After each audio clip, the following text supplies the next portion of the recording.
We cannot allow the natural passions and prejudices of other peoples to lead our country to destruction.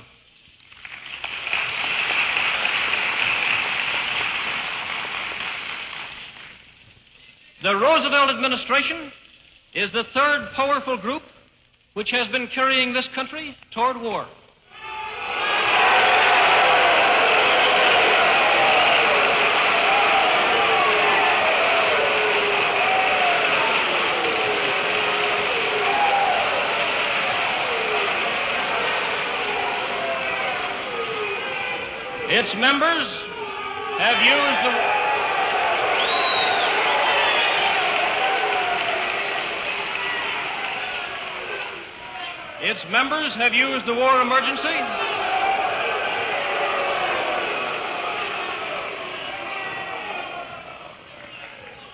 Its members have used the war emergency to obtain a third presidential term for the first time in American history. They have used the war to add unlimited billions to a debt which was already the highest we have ever known.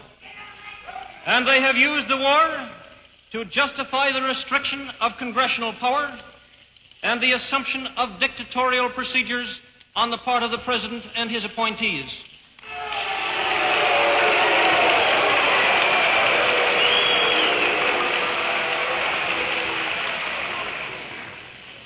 The power of the Roosevelt administration depends upon the maintenance of a wartime emergency. The prestige of the Roosevelt administration depends upon the success of Great Britain, to whom the President attached his political future at a time when most people thought that England and France could easily win the war. The danger of the Roosevelt administration lies in its subterfuge. While its members have promised us peace, they have led us to war, heedless of the platform upon which they were elected.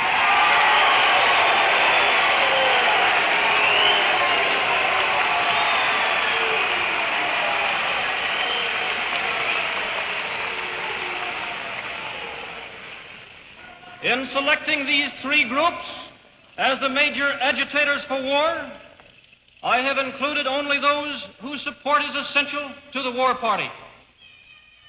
If any of these groups, the British, the Jewish, or the administration, stops agitating for war, I believe there will be little danger of our involvement.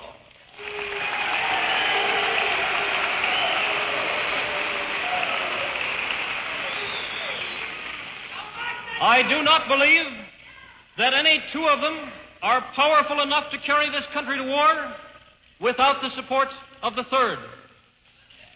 And to these three, as I have said, all other groups are of secondary importance. When hostilities commenced in Europe in 1939, it was realized by these groups that the American people had no intention of entering the war. They knew it would be worse than useless to ask us for a declaration of war at that time. But they believed that this country could be enticed into the war in very much the same way that it was enticed into the last one.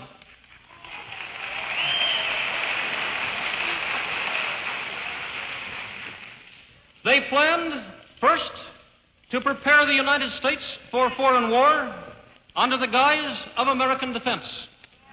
Second, to involve us in the war step by step without our realization. Third, to create a series of incidents which would force us into the actual conflict. These plans were, of course, to be covered and assisted by the full power of their propaganda. Our theaters soon became filled with plays portraying the glory of war. Newsreels lost all semblance of objectivity. Newspapers and magazines began to lose advertising if they carried anti-war articles. A smear campaign was instituted against individuals who opposed intervention. The terms fifth columnist, traitor, Nazi, anti-Semitic were thrown ceaselessly at anyone who dared to suggest that it was not to the best interests of the United States to enter war.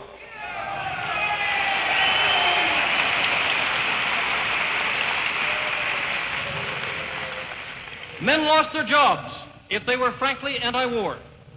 Many others dared no longer speak. Before long, lecture halls that were open to advocates of war were closed to speakers who opposed it. A fear campaign was inaugurated. We were told that aviation, which has held the British fleet off the continent of Europe, made America more vulnerable than ever before to invasion. Propaganda was in full swing. There was no difficulty in obtaining billions of dollars for arms under the guise of defending America. Our people stood united on a program for defense. Congress passed appropriation after appropriation for guns and planes and battleships with the approval of the overwhelming majority of our citizens. That a large portion of these appropriations was to be used to build arms for Europe, we did not learn until later. That was another step. To use a specific example, in 1939, we were told that we should increase our Air Corps to a total of 5,000 planes. Congress passed the necessary legislation. A few months later, the administration told us that the United States should have at least 50,000 planes for our national safety.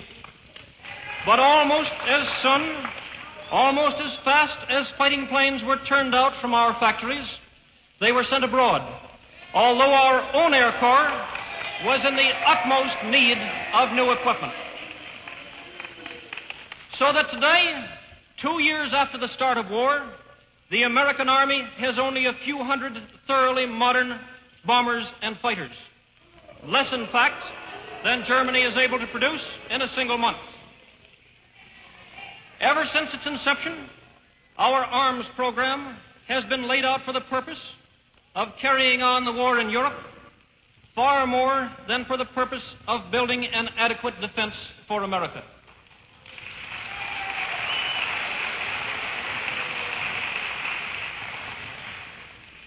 Only one thing holds this country from war today. That is the rising opposition of the American people. Our system of democracy.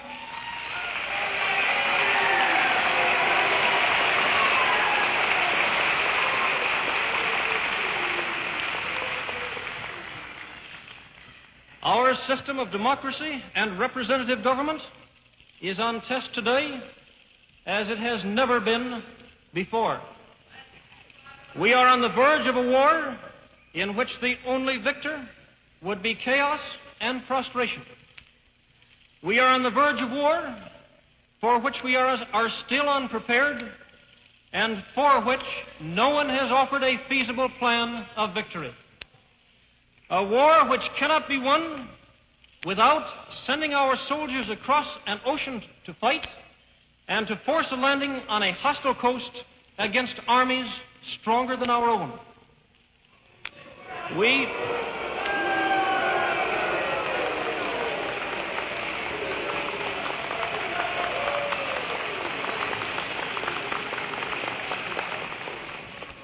We are on the verge of war, but it is not yet too late to stay out. It is not yet too late to show that no amount of money or propaganda or patronage can force a free and independent people into war against its will.